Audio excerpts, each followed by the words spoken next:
Hello everyone, welcome to the channel. This is Carl from Roman Empire Canine. By the end of this video, you're going to learn the quickest way to get your dog to become classically conditioned and respond to you when called. It doesn't matter if you have a puppy or an older dog, these tips are the most effective way to train your dog. I just put together a proven and effective way to achieve these results with thousands of my satisfied customers backing this method. But I will warn you, if you skip any of these steps, it'll be the reason why your dog doesn't listen to you. But before I show you that, I want you to hit that subscribe button if you want your dog to behave better. Now grab your dog and let's get to learning. The most famous example of classical conditioning is Ivan Pavlov's experiment with dogs. Pavlov showed that when a bell was sounded, the dogs responded each time the dog was fed. The dog learned to associate the sound with the presentation of food. Canine Me and I are going to demonstrate to you how to start this method of classically conditioning your dog. Meet. All right. So the dog, we're not going to ask the dog to do anything. We're going to show the dog the reward. I'm going to close my fist. I'm going to say yes, and immediately I'm going to feed the food or the reward. Right. I'm going to do this 5 days, all 5 days, 2 times a day, right? So I'm closing my fist. I'm going to say yes, and then I am going to reward the dog. If I were to use the dog's food per se in the morning for breakfast and then for dinner, I'm going to take the bowl. I'm going to get a handful of food. I am going to put it in my hand. I'm going to close my fist. I'm going to say yes, and then I'm going to reward the dog by opening a second later or split second later. Our brains want us to do it together. Our mouth and our hand want to move together. So make sure we don't do that, because Pavlov also found out that if the bell sounded while the dogs were eating, the dogs did not become conditioned. Or if the bell sounded as you were giving the reward, the dog was not conditioned. It had to happen a split second after. The yes has to come before, a split second before we give the reward, right? So really quick again, one more time, right? Yes, and then feed. Yes, which is now going to be used as a marker. So for instance, if I give the dog the sit command and the dog understands sit, the second the dog's rear end hits the ground, I'm going to mark it yes, because I'm using that marker. I'm using yes as a marker, so I'm marking a moment in time, right?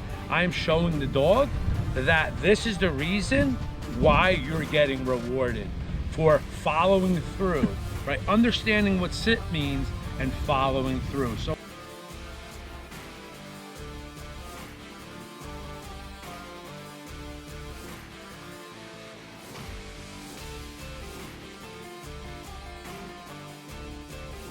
now that the dog understands what yes means and understands that the marker is yes and the dog's getting rewarded for doing a particular thing, now to start teaching recall, we're going to begin doing this, right? So simply moving around the room. It doesn't matter where you are. You could be in your living room, or it could be in a park setting like this, right? Where there's no distractions, okay? So just by simply moving, showing the dog the treat, right? And just, yes, not saying nothing. But the second the dog comes to you, makes that commitment to come to you, you can mark it whenever, right? As you're backing up. Yes. Good. Right? Same thing, right? We just keep doing it. Yes.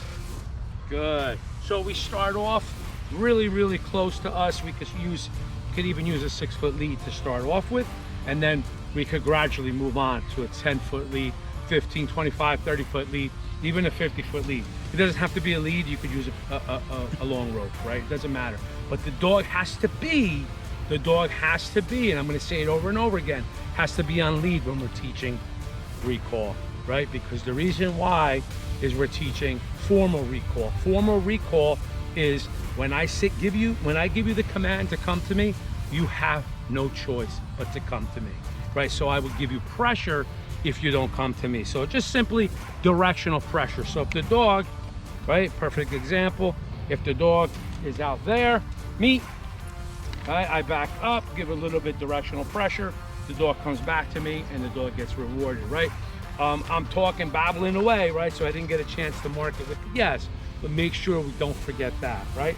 So another little quick example, I take the treat, I throw it away, I get him to be distracted.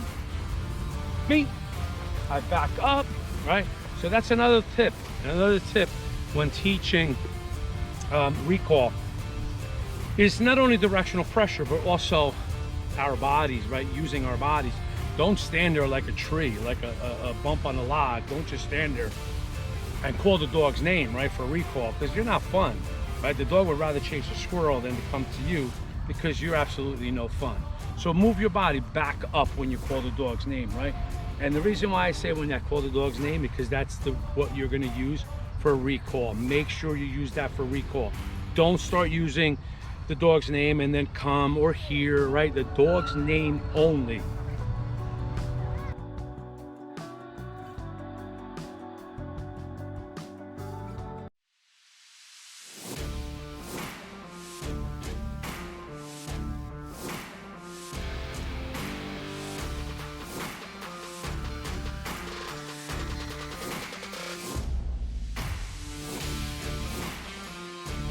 So some pro tips for recall are choosing a reward that's high in value.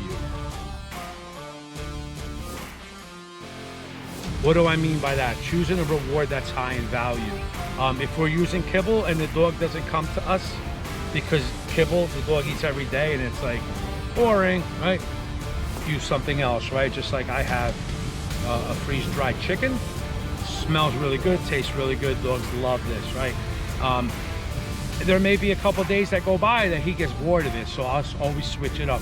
There's always got to be some type of high value why the dog is coming to me, right? Even if I have to take chopped up pieces of hot dog. Dogs love hot dogs. We love hot dogs.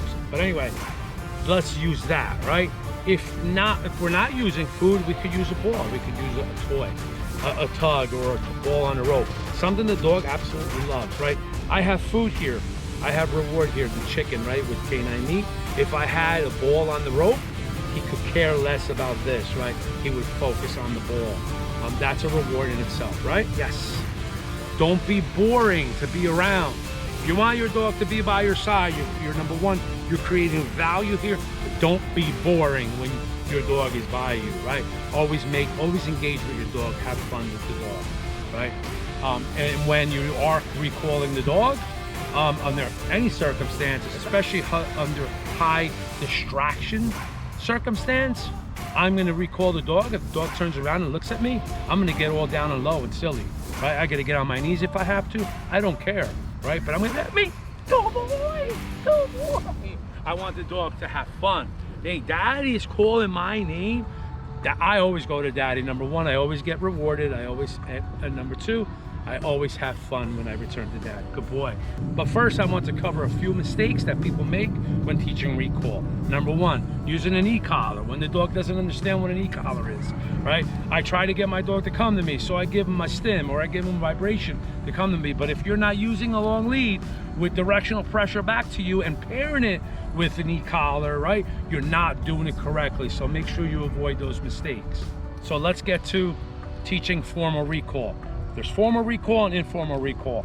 Formal recall, the dog has to be hooked up to a lead, has to come to you no matter what. The dog has to come to you. There's no negotiation. Informal recall, it's okay. Hey, buddy, use whatever you got to do to get the dog to come to you. If he comes to you, awesome. If not, no big deal, right? But to teach formal recall is very important because we're going to use it for consistency, right? Timing, consistency, motivation.